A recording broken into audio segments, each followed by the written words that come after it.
Bienvenidos a Hablando de Cine, una edición que vamos a hacer especial que aparte de hablando es leyendo, porque estamos con el hombre, bueno, pues el hombre que lo escribía todo, yo lo he dicho varias veces. Hay alguna, incluso otra denominación que utiliza alguno de nuestros autores que ahora comentaremos. Que yo creo que lo único prácticamente que le falta por escribir, y a lo mejor dentro de poco hace, porque aquí ya saben que le damos mucha importancia, es teatro, pero tanto poesía, novela, muchos estudios sobre cine y sobre historia de cine, como ha hecho nuestro invitado Diego Moldes. Diego, bienvenido, ¿qué tal? Muy bien, muchas gracias por invitarme. Gracias por estar con nosotros. Vienes de estar con, oye, César Antonio Molina. ¿Y qué es cómo te denomina él? Porque me ha parecido una denominación, bueno, ¿el compilador o cómo es el...? No, dice que de cine que tengo conocimientos enciclopédicos, pero exagera. Sí. En fin, tengo afinidades con él, ya sabes, aparte de amistad por la poesía también, por ser gallegos los dos, y por la cinefilia. Entonces me ha regalado este libro que estábamos comentando antes de que se encendiesen las cámaras, que se llama Tan poderoso como el amor. Y la verdad que lo he empezado a leer y es fabuloso porque hace un estudio que daría para otro programa, que es, bueno, para un programa, ya para 20 programas. Para toda una serie. Sí, es desde el año 21 hasta hoy, historias amorosas a través de películas, pero es un enfoque de ensayo, es decir, es literatura a partir de las ideas de... Si me lo puedes dejar... Tan poderoso como el amor, César Antonio Molina, editoriales Destino. Esto se llama Empezar Bien, un programa en el que vamos a hablar de adaptaciones al cine. Yo te he pedido, yo sé que además tú eres, por mucho que diga, si lo dice César Antonio Molina va a ser verdad, tú eres de conocimientos enciclopédicos, de encuestas, cálculos, dimensiones y demás, y entonces digo, a ver, la lista de las mejores adaptaciones o de adaptaciones imprescindibles, diríamos más bien. Sí, pero la palabra mejores adaptaciones imprescindibles de obras literarias al cine, y bueno, pues en eso va a consistir una serie de programas que vamos a empezar ya con las películas recomendadas, 5, tenemos 25 minutos, vamos a ir a 5 minutos cada una, se nos va a quedar muy justito, pero luego vamos a dar más información para, por supuesto, disfrutar de esas grandes adaptaciones. Algunas a mí, desde luego, me están haciendo descubrimientos, grandes adaptaciones de obras literarias al cine. Y en primer lugar tenemos, vamos a ver, a un señor ruso, que yo sí te dejo, casi pones toda la lista de él, ¿no? Que es el director Kozintsev, y que hizo una adaptación del Rey Lear. Fíjate tú que yo siempre he oído que una de las grandes, y desde luego una de las que a mí me encanta, es la de Kurosawa, pero la del Rey Lear para ti, dentro de que hay muchas adaptaciones de la obra de Shakespeare, quizás sería la de Kozintsev. Yo creo que sí, tampoco he visto todas, pero vamos a descartar las mudas, pero no solo de Rey Lear, sino Shakespeare, sabes que también adaptó Hamlet, y yo creo que, y el Don Quijote, que luego hablaremos de Cervantes, creo que tenía un don para adaptar literatura al cine, ¿no? Trasladar palabras a imágenes cinematográficas. Y esta es fabulosa, ¿no? Esta es una película, creo que se estrenó en el año 70, se rodó en el año 69, y tú sabes que yo defiendo en mi libro El cine europeo que el gran cine europeo fue el que se hizo en la posguerra, ¿no? Hay gente que piensa que es mejor la época, no mejor, sino más compleja, más completa, la época de entreguerras, ¿no? El cine mudo, sobre todo expresionismo alemán y demás. Otros hablan del neorrealismo. Yo creo que hay una ebullición que a mí me parece quizá la mejor época, que son los años 50 y 60. Creo que ahí, en esas décadas centrales del siglo, desde la que acaba la Segunda Guerra Mundial hasta que la televisión empieza a contaminar catódicamente el cine, es verdad, y estéticamente lo hace más feo, yo creo que ahí está el gran cine, ¿no? Y en el caso de Kozintsev, yo creo que es un director todavía a redescubrir sus películas anteriores, ¿no? De los años 30, con Trauber. No sé por qué no tiene el predicamento que ha tenido en otros países, sobre todo en Francia. Es verdad que aquí quizás nos llegan otros... Bueno, dentro de que hay una cosa que me acuerdo que comentabas tú, que los directores rusos, la mayor parte no son rusos, y Kozintsev también es de Ucrania, ¿no? Sí, correcto. Claro, entonces era la URSS, digamos, ¿no? Que acogía todo, pero... Sí, bueno, claro, de hecho, quitando a Tarkovsky, que sí es ruso, y de hecho el padre era un gran poeta ruso, la mayor parte de los directores de la Unión Soviética, no de Rusia, exacto, Unión Soviética, pero hacían cine en ruso, no eran rusos, efectivamente, había armenios, georgianos, ucranianos, lituanos, letones, el mismo caso de Kozintsev, que era judío ucraniano, es el de Sergei Eisenstein, ¿no? Sí. El gran padre del cine ruso y el cine mudo, que era letón. O sea, que no es el único caso. El caso de esta película es fabulosa, no sé si la has podido ver, pero tiene un poderío visual muy potente. La puesta en escena es lo que me ha llamado desde luego más la atención. Me parece que es alguien con una concepción que además no es teatral propiamente. No. Hablaremos, por ejemplo, del Macbeth de Wells, que a mí me parece un pelín teatral dentro de lo magnífico que es, pero no, como que él buscaba ahí la teatralidad, y aquí, sin embargo, sí que hace la traslación al cine. Sí, Georges Sadoul decía que Kozintsev era el mejor adaptador de Shakespeare al cine, muy por encima de David Lean o de Wells. Y recuérdanos, ¿quién es Sadoul?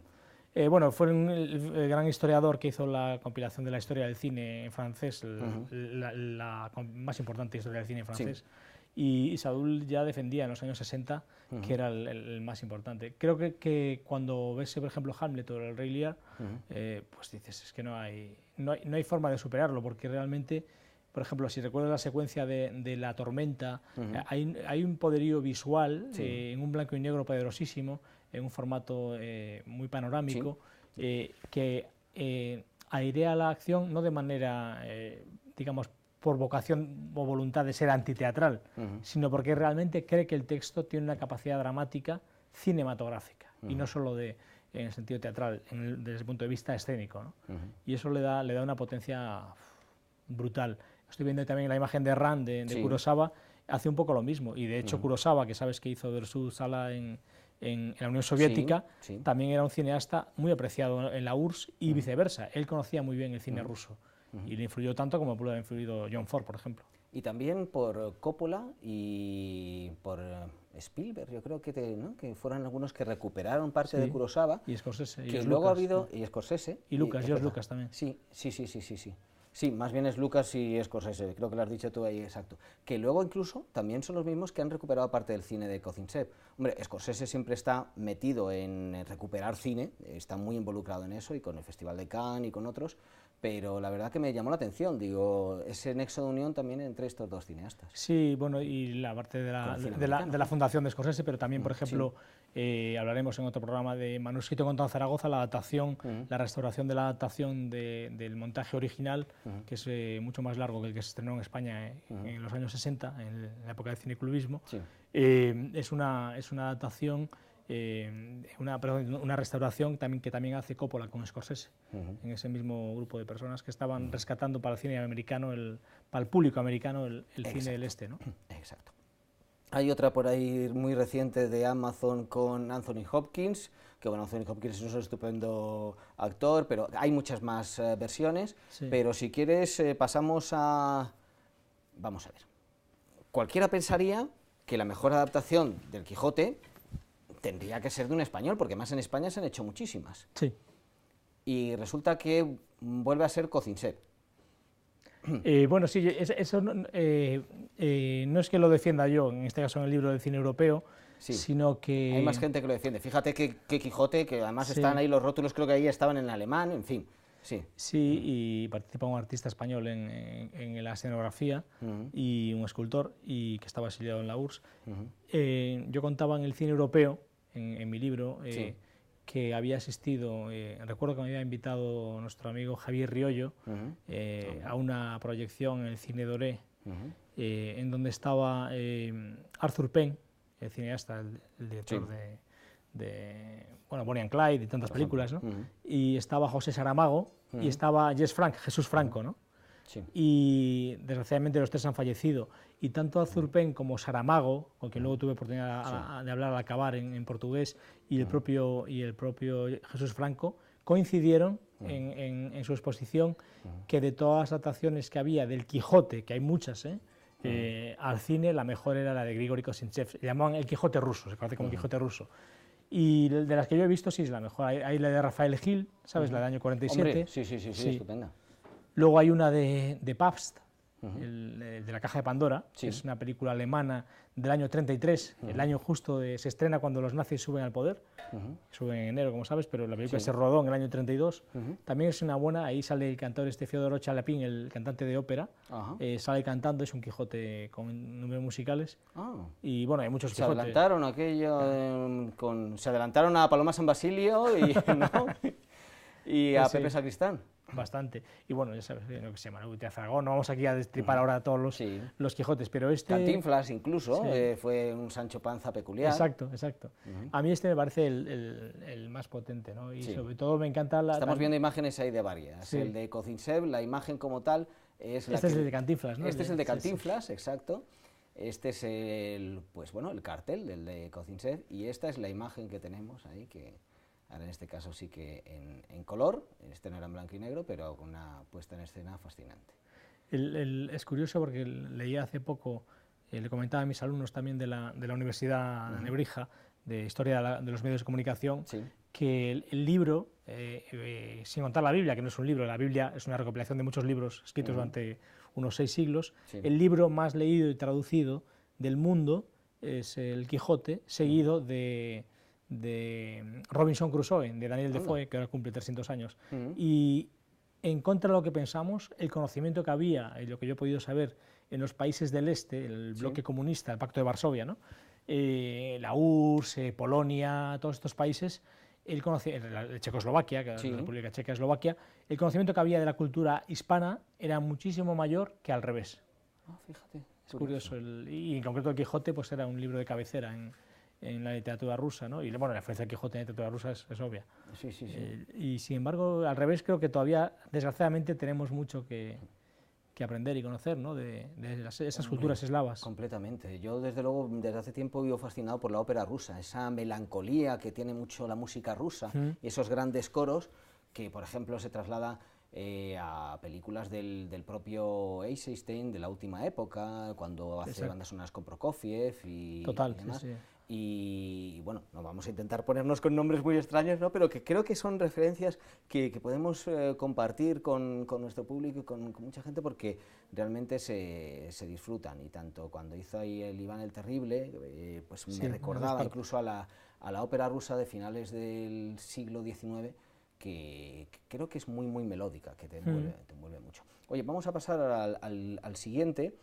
Pero sí que quería aprovechar para hacerte una pregunta, porque yo, por ejemplo, tengo un problema con el Quijote, que a mí el Quijote me gusta tanto, me fascina.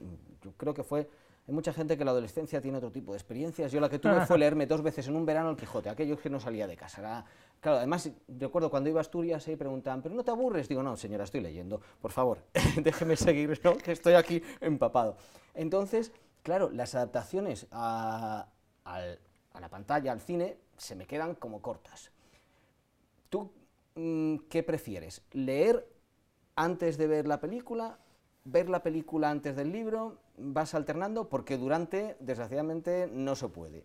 Es complicado, se podría intentar hacer ir parando, ir leyendo, comparando, ¿no? Pero... Yo te voy a responder con otra pregunta, que como soy gallego, Caramba, es claro. el topicazo, no es por eso.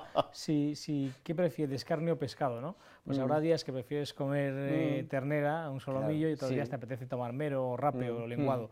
Yo creo que es una pregunta muy difícil y tiene una pequeña trampa, Antonio, que te voy a decir, que es, realmente tú no eliges, porque a veces tú llegas primero a un libro y luego a la película, y te hubiese gustado que fuese al revés. Para el criterio del historiador de cine, como es mi caso, la lógica sería ir siempre a lo más antiguo, es decir, lo que antecede, primero el libro y luego la película. No siempre es posible, pero incluso como hay libros o películas o obras de teatro que han tenido muchas adaptaciones, pues a lo mejor tú tampoco puedes elegir, y el referente visual, el imaginario, ya lo tienes creado. Es decir, a lo mejor has visto una película que era Oliver, el musical, y luego has leído el libro, y luego has ido otra vez a ver otra película que era la otra versión de David Lean o quien sea. Y eso ocurre evidentemente con el Quijote, con cualquier libro que ha sido adaptado muchas veces, ¿no? Entonces, bueno, tu experiencia está muy bien, pero yo no la recomiendo a edades muy tempranas. Sí, porque terminas un poco hablando de Prokofiev en programas de televisión, pero bueno. Macbeth, el Macbeth de Orson Welles, que además hablabas de obras de teatro, hablabas de Oliver Twist, del Oliver, hablaremos ahora enseguida de él. porque ahora tenemos que ir en vez de 5 minutos a 3 minutitos por obra. Pero este era el que te decía yo, que me da la sensación que, yo, a lo mejor lo tenía que volver a ver, pero que aquí Wells se dio el gusto de hacer más teatro quizás que cine. Los decorados están muy marcados, o un cine diferente de lo que se ve. Fabuloso. Este es maravilloso. A ver, yo diría, el Macbeth de Wells, que es del año 48, sí. Tiene un origen teatral, porque evidentemente lo hizo con los mismos decorados de la obra de teatro que él había representado, con actores negros, por cierto. El Macbeth de Wells a mí me parece fabuloso. Es cierto que hay gente que ha dicho que prefiere Trono de Sangre, que es la adaptación de Kurosawa, que hizo en los años 50 de Macbeth, ¿no? Que Kurosawa se había leído todo Shakespeare, además. Sí. Y hay otros que hablan de la de Polanski, que en su día pasó un poco desapercibida porque fue después de La semilla del diablo, pero que hoy en día tiene un prestigio crítico muy, muy grande, ¿no? Sobre todo en la primera mitad de la película, y es una película de los años 70 también portentosa.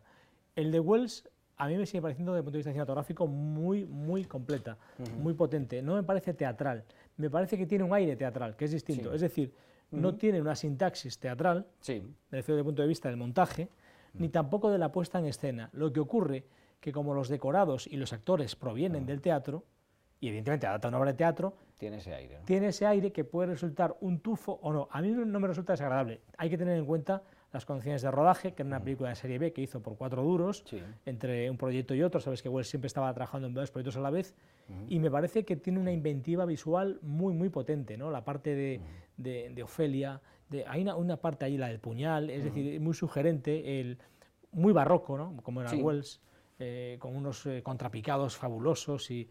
no sé, me parece que es... La expresividad, el histrionismo de él, que a mí personalmente me encanta, pero hay gente que a lo mejor no conectará, pero esa forma de interpretar desde luego es muy, muy propia, es muy Wells. Y luego que hay que verla, es una obviedad decir lo que voy a decir, pero ninguno aquí sabemos ruso, pero inglés, quien no, al menos de oído, aunque no lo domines, lo puedes entender. Hay que verlo en versión original. Bien. Porque él evidentemente... De vez en cuando tengo que traer yo aquí, porque Rafael Gordon me dice lo de doblado, pero no. Sí, se puede leer rapidito, hay subtítulos. Hombre, claro, no, y aparte la voz de Wells y los actores, la selección de actores que él hace como director, y está basada es imposible de doblar. Claro, y es Shakespeare, joder, que no es... No, exacto.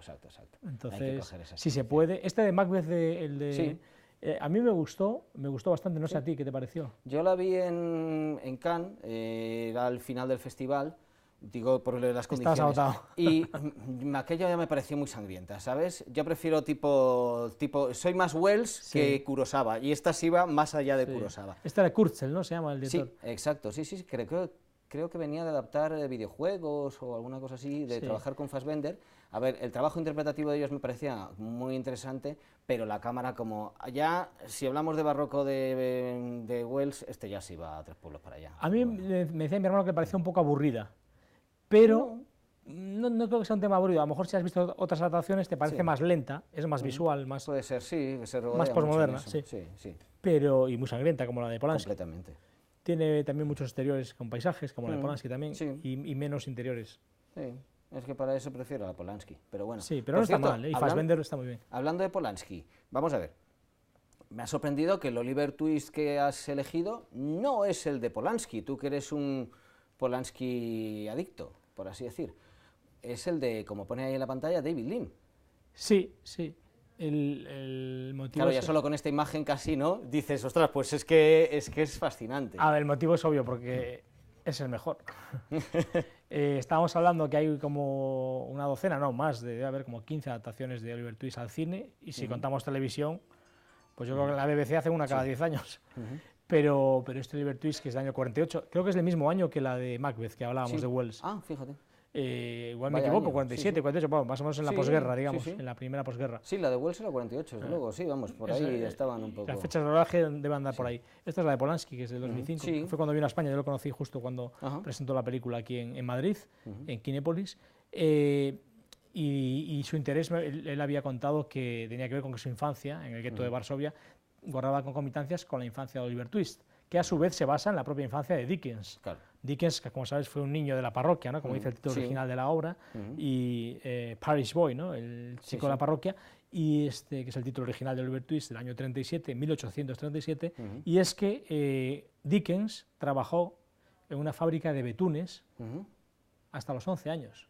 Sabes que había explotación infantil, como ocurre ahora en el tercer mundo, en Inglaterra, en la época de la Revolución Industrial. En algunas tiendas te encuentras a niños de 10 años. Por supuesto. Vendiendo. Claro.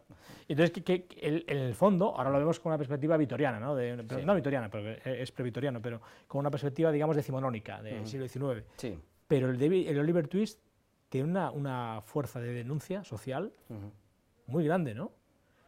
Tiene un componente también antisemita con el judío Fagin, ¿no? Pero en el fondo, luego en otras adaptaciones ese personaje se ha suavizado y se ha hecho más paternal, ¿no? Como es el caso del que hace Ben Kingsley en el de Polanski. Aquí está muy bien. El Oliver de Carol Reed, el musical, que es del año 68, si te fijas, en una versión en color y musicalizada, no deja de ser versión adaptada de Broadway, la misma iconografía que retrata también David Lean, ¿no? Que era otro gran adaptador de obras literarias, ¿no? Completamente. Y además, y otro gran director de puesta en escena. Exacto, sí, porque llenaba el cuadro. O sea, yo creo que hemos hecho un recorrido, ¿no? Kosintsev, desde luego, llena el cuadro de una forma que Wells quizás el cuadro lo llena poniendo la cámara aquí, la cámara un poco arriba de otra forma distinta, y David Lean quizás sea el más aparentemente transparente de todos ellos, pero que lo ves y es un disfrute, y si lo puedes ver en pantalla grande, por supuesto, pues... Más clásico, pues en historia del arte dirían más neoclásico y el otro más barroco, ¿no? ¿Podría ser? Sí, andarían así. Y llegamos, hablando de barrocos, de obras de arte, de fijarse en la época en la que se hizo la novela original, a Kubrick, a Barry Lyndon. Barry Lyndon, que en su día no tuvo nada de éxito, por lo menos en los países de habla inglesa, por el resto de Europa sí, pero en Inglaterra y Estados Unidos parece que Kubrick estaba bastante decepcionado porque había hecho mucho esfuerzo. Bueno, tú ya sabes que Kubrick, yo lo tengo un poquito así, ¿no? Sí. Entonces, una de las cosas que te dicen de Kubrick, no, es que Kubrick rodaba con una vela. Digo, bueno, pues este señor, ¿qué pasa? Que es que no quería gastar. Pero, desde luego, el trabajo que hacía él de recreación artística y de algunos pintores y demás en esta película es fascinante, ¿no? Sí, para la gente que le interesa las relaciones entre cine y pintura, completamente, es de las películas más de referencia. Aunque bien es cierto que toda la filmografía de Kubrick tiene inspiración pictórica, y él mismo lo ha dicho, él empezó como fotógrafo en la revista Life, como sabes, Look, perdón, y él cuenta perfectamente con detalle la inspiración de los cuadros para, yo qué sé, Constable, muchos pintores que recrean el siglo XVIII inglés, ¿no?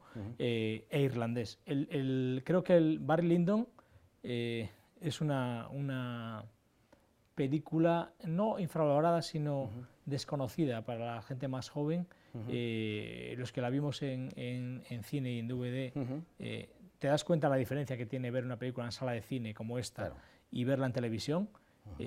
La Warner estaba muy preocupada, ¿sabes? ¿Sí? Porque había hecho La Naranja Mecánica y 2001, anteriormente, las dos habían sido dos grandes éxitos. Tardó casi 4 años en completar esta película, que se estrena en el año 75, empezó la preproducción en el 71, fue largo el rodaje, la preproducción, mejor dicho, y la obsesión era el tema ese que quería rodar sin luces artificiales. Ser productor con Kubrick debía ser para exponerse los nervios, claro, y luz natural, con esa minuciosidad que tenía. Claro. Luz natural y velas, como sabes, ¿no? Exacto. Tuvo que buscar una cámara con una capacidad de obturación y de registro de la luz muy grande que consiguió a través de un contacto que tenía la NASA. Es importante el detalle. A mí la película me encanta, la banda sonora es fabulosa. Es cierto que es una película lenta, pero para nada aburrida. La suerte de Barry Lyndon se llama la novela original, de William Thackeray. Sí, es cierto. La novela, bueno, la puede encontrar cualquier espectador en bolsillo, en ediciones de bolsillo, porque está muy traducida. Yo la edición la que leí en castellano hace ya, no sé, 20 años. La tengo un poco olvidada, pero sí recuerdo que era un poco pues como Ivanhoe y todas estas, o propio Oliver Twist, de folletín, es decir, son aventuras, ¿no? Curiosamente, creo que la película estéticamente, no sé cómo decirlo, no estéticamente, creo que no es fiel al dinamismo de la novela. Es decir, la novela tiene un dinamismo narrativo que hace que las acciones se vayan sucediendo y te interese, mientras que la película tiene una parsimonia, no sé si te la recuerdas, sí, que la hace como más pictórica que literaria, ¿no? Es cierto. Es cierto, y además por el tiempo que le va dando y demás. Pero bueno, los que no podemos tener parsimonia somos nosotros, porque ya nos llega el final del programa. Hoy hemos hecho un recorrido pues por 5 películas que son adaptaciones de obras clásicas. El Rey Lear, Don Quijote, Macbeth, Oliver Twist y Barry Lyndon. Seguiremos por toda esa lista de adaptaciones literarias recomendadas por ti, por Diego Moldes. Recordamos www.diegomoldes.com, ¿no? Es tu web donde podemos ahí ver todo. Y, por supuesto, lo que tenemos que aprovechar ahora también es para leer, oye, que lo vamos a al final terminar cargando, qué bonito, el libro de César Antonio Molina, Tan poderoso como el amor. Muchas gracias por estar con nosotros, Diego. Y hasta un próximo programa, que tenemos que recorrer muchas más películas, ¿no? A ti, Antonio, siempre que hablemos de cine y de libros, sabes que puedes contar conmigo. Estupendo, pues será magnífico. Gracias a ustedes también por su atención, por su participación, por vernos, por escucharnos e incluso por leer, por supuesto, porque el cine también se lee, la vida se lee y se disfruta leyendo. Gracias y hasta una próxima ocasión.